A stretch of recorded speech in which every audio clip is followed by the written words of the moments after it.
Hello everyone, कैसे हो? I hope सब लोग बहुत अच्छे होंगे और अपनी स्टडी को भी बहुत अच्छे से कर रहे होंगे। हो रही है? अगर हो रही है तो कमेंट सेक्शन में ज़रूर बताना, ठीक है। मेरे यहाँ पे तो कल रात से इतनी बारिश हो रही है, बहुत ज़्यादा। टॉपिक के ऊपर, अपने मेन टॉपिक के ऊपर बातें करना कि जो ईसीसी एजुकेटर भर्ती है ये 2025 की है। अभी ये न्यू अपडेट है। आपने लोगों ने कटिंग भी देखी होगी न्यूज़पेपर में बहुत इसके बारे में, और बहुत सारी सर वगैरह ने भी इस बार के बारे में बताया है। लेकिन ये होता है ना कि किस तरह ने भी आपको बताया होगा। ये जो होती है आंगनबाड़ी की होती है, और ये संविदा होती है। आप लोगों के गांव में भी और शहरों में भी होती है आंगनबाड़ी। तो उसके पर्पज़ से इसमें ना बच्चों की केयर टेकर बनना होता है। बच्चों की केयर टेकर के लिए रखा जाता है, बाल वाटिका केंद्र में रखा जाएगा आपको। तो बच्चों की बस देखभाल करनी होती है, उनको थोड़ा बहुत पढ़ाना होता है। आंगनबाड़ी में सिर्फ यही करना होता है और ज़्यादा कुछ करना भी नहीं होता है।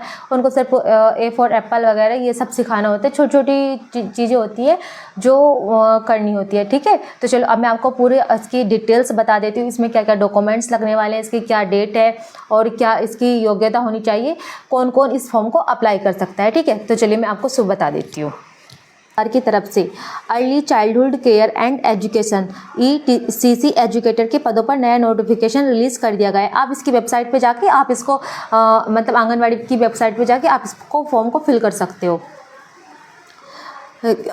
सभी कैंडिडेट अपनी योग्यता के अनुसार इस भर्ती के लिए फॉर्म फिल कर सकते हैं। यूपी ECCI एजुकेटर भर्ती के लिए कुल 8,800 पदों के पर नोटिफिकेशन जारी हुआ है। प्रति आंगनवाड़ी केंद्रों बाल वाटिका पर एक देश के 75 जिलों में आयोजित की जाएगी। इसका आवेदन जिलेवार अलग अलग से शुरू किया जाएगा। काफ़ी जिलों में इस भर्ती के लिए आवेदन प्रारंभ कर दिया गया है। जो भी कैंडिडेट इस भर्ती हेतु आवेदन करना चाहते हैं यहाँ से आवेदन पूर्ण कर सकते हैं। मतलब जो भी कुछ जिलों में तो ऐसा है ना कि ये भर्ती पहले से चल रही है और कुछ जिलों में अभी आई है। मैं आपको बताऊंगी कि किन जिलों में अभी भी आई है और किस जिलों की डेट बढ़ चुकी है।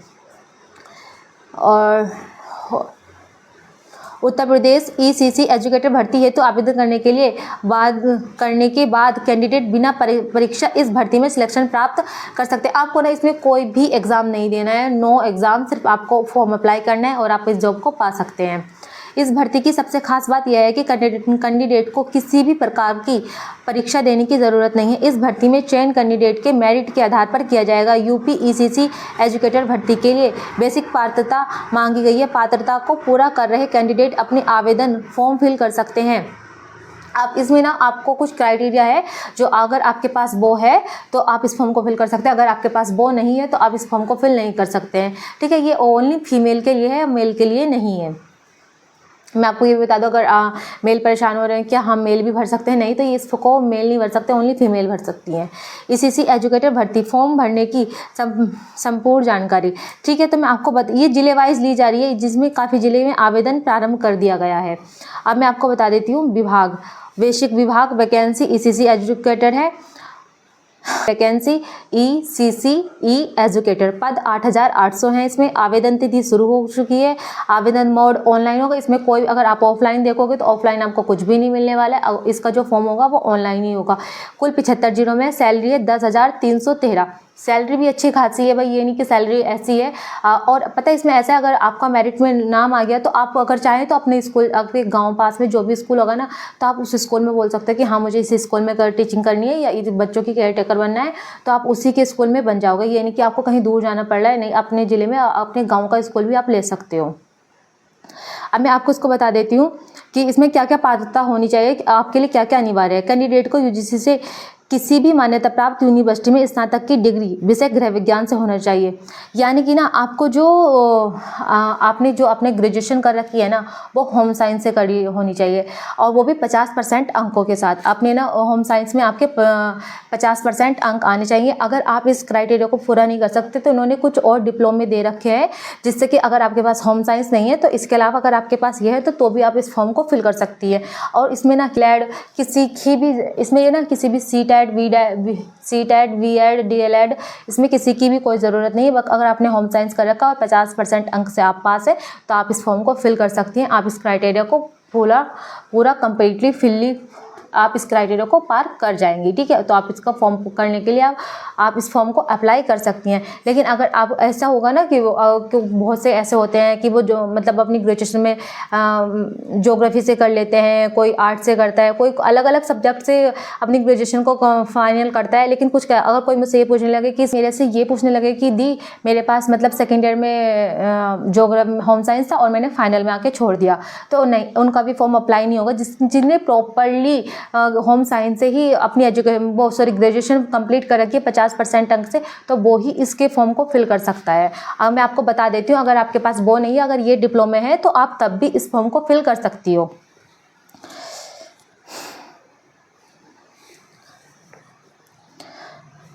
जिसमें आरक्षित वर्गों को कम से कम 5% की छूट भी दी जाएगी। अगर आपके आरक्षित वर्ग से तो आपको 5% की छूट भी मिलेगी।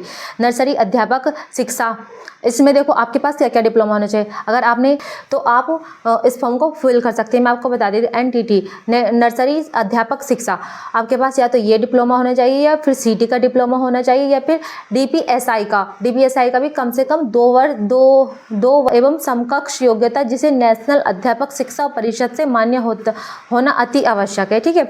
आपको ना इन तीनों में से अगर आपके पास ये डिप्लोमे हैं तो आप तब भी इस फॉर्म को फिल कर सकती है। अगर आपके पास नहीं है तो आप इस फॉर्म को फिल नहीं कर सकती। अब मैं बात कर लेती हूँ इसकी एज की, इसमें क्या एज लिमिट है और क्या नहीं। कैंडिडेट की उम्र सीमा 18 वर्ष से 40 वर्ष के बीच होनी चाहिए। आपकी जो वो उम्र है वो 18 वर्ष से 40 वर्ष के बीच होनी, ना ही 18 से कम होनी चाहिए और ना ही 40 से ज़्यादा होनी चाहिए। तो 40 भी एज बहुत होती है, तो आपके लिए बहुत अच्छी अपॉर्चुनिटी है जिन्होंने होम साइंस से कर रखा है। भाई जो ये कहते हैं ना कि लड़के होम साइंस करके क्या करेंगी, अब पता लग रहा होगा ना कि होम साइंस भी क्या अच्छी चीज़ होती है। ये नहीं भाई, ये थोड़ी होता है कि अगर हमने होम साइंस सब्जेक्ट ले लिया है तो भाई उसमें बस खाना बनाना होता है। नहीं भी, अगर होम साइंस भी पढ़ोगे तो उसमें भी ना एक बायोलॉजी होती है पूरी होम साइंस भी। इसका एग्जाम दे रहे हो तो तुम उसमें सारी कढ़ाई बुनाई सब कुछ यही आएगी, नहीं, उसमें भी ना ये सारी चीज़ें आती है, हार्ट वगैरह। मुझे तो एकदम वो बायोलॉजी की तरह लगता है, क्योंकि ना मेरी सिस्टर उसने किया था, तो मुझे इस वजह से मैंने उसके क्वेश्चन बैंक पढ़े थे, तब मुझे पता है। डिटेल्स दे रखी हैं, वो भी मैं आपको पढ़ के बता देती हूँ कि इन्होंने क्या क्या डिटेल्स दे रखी हैं।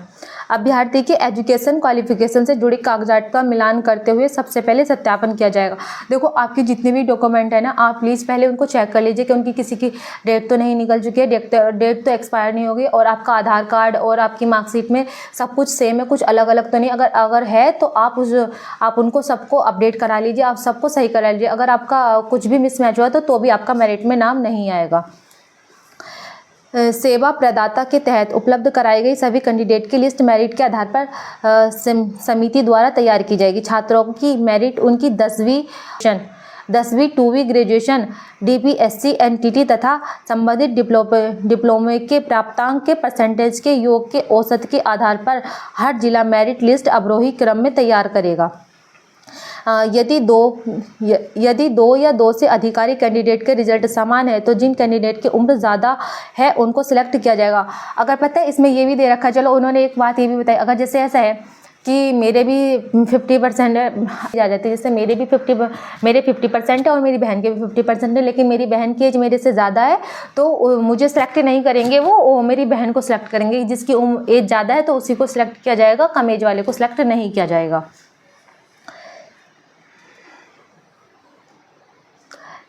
और फिर इसमें एक क्राइटेरिया देखा है, उम्र ज़्यादा है तो उसको, अगर ऐसा है हमारे नंबर भी सेम है, उम्र भी सेम है, तो फिर यदि उम्र भी सेम हो तो अंग्रेजी वर्णमाला के अनुसार वरीयता दी जाएगी, यानी कि जिसका नाम पहले आता होगा तो उसी को ही इसको सिलेक्ट किया जाएगा। ये भी भाई अजीब है कि मैं तो पहली बार ऐसे देखा है। चयनित अभ्यर्थियों को ऑफर लेटर बेसिक शिक्षा अधिकारी की मौजूदगी में उसी दिन एजेंसी द्वारा प्रदान की जाएगी। और जो ये भर्ती है इसमें मेरिट के आधार पर आपका सिलेक्शन होगा, कोई भी परीक्षा है, कोई भी इंटरव्यू नहीं लिया जाएगा। अब मैं बात कर रही थी इसमें आपके इसमें क्या क्या कार्य रहेंगे।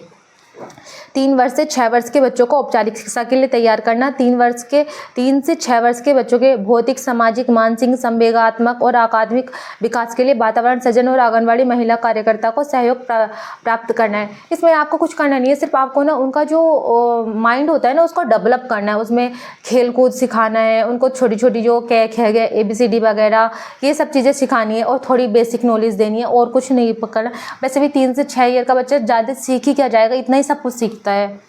प्ले स्कूल का ही मान लो एक बच्चा। और अगर आपको इसका और भी कुछ जानकारी चाहिए तो आप इसकी पूरी वेबसाइट पे जाके देख सकते हो। और उसका जो मानदेय है वो 10,313 है, मैंने आपको पहले ही बता दिया है। और हाँ, इसमें पता है ये संविदा की एक जॉब है और इसमें 11 माह तक रहेगी, ये नहीं कि आपको, और इसमें रिन्यूअल होता है और ये बढ़ भी सकती है, ऐसा नहीं है कि हाँ रहेगी, हर साल आती है, आपको रिन्यूअल करवाते रहना है। ये 11 माह तक रहेगी। ध्यान रहे यह एक परमानेंट वैकेंसी, ध्यान रहे यह एक परमानेंट वैकेंसी है जो कि केवल 11 महीने के लिए ही रहेगी। ठीक है, ये वार्निंग है आपके लिए। ठीक है, वार्निंग दे रखी है इन्होंने। तो जिस जिलों के मुझे इसमें डाटा पता चला है कि उनकी डेट कब तक है और क्या नहीं, मैं उसके बारे में बता देती हूँ कि किस किस ज़िले में कितनी वैकेंसी है।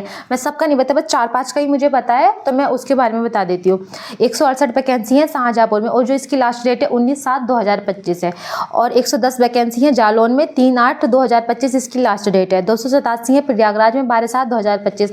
प्रयागराज की डेट बढ़ गई है। 121 है मऊ में, 17/7/2025। और 219 है प्रतापगढ़ में, 17/7/2025। 121 समस्त में है, मतलब इन्होंने कोई जानकारी नहीं दे रखी है इसमें कि कहाँ की है। 121 इन्होंने समस्त दे रखी है, 17/7/2025। तो यानी कि आपके 75 जिलों में इसको अप्लाई कर सकते हो। आप किसी भी कैफ़े वाले से इसको फिल करा सकते हो। अगर कैफ़े वाले झूठ बोले ना, अगर कुछ ना कैफ़े वालों को भी नहीं पता होता कि जो ये योजनाएं निकलती है ना सरकारी की तरफ से, कुछ कैफ़े वालों को भी नहीं पता, लेकिन कुछ जो अच्छे कैफ़े हो ना, आप उन्हीं के पास जाना, उनको बताना कि भाई ऐसे ऐसे है, और वीडियोस दिखा देना कि हाँ भाई देखो ये निकली हुई है भर्ती, कोई भी झूठ बात नहीं है। आप इतनी सारी वीडियोस मिल जाएंगे, अगर आप सर्च करोगे तो आपको बहुत सारी वीडियोस मिल जाएंगी इसके ऊपर। ये कोई भी फेक भर्ती नहीं है, मैं आपको कुछ भी फेक नहीं बताती हूँ, कि आपको जो भी होता है मैं आपको बिल्कुल रियल बताती हूँ।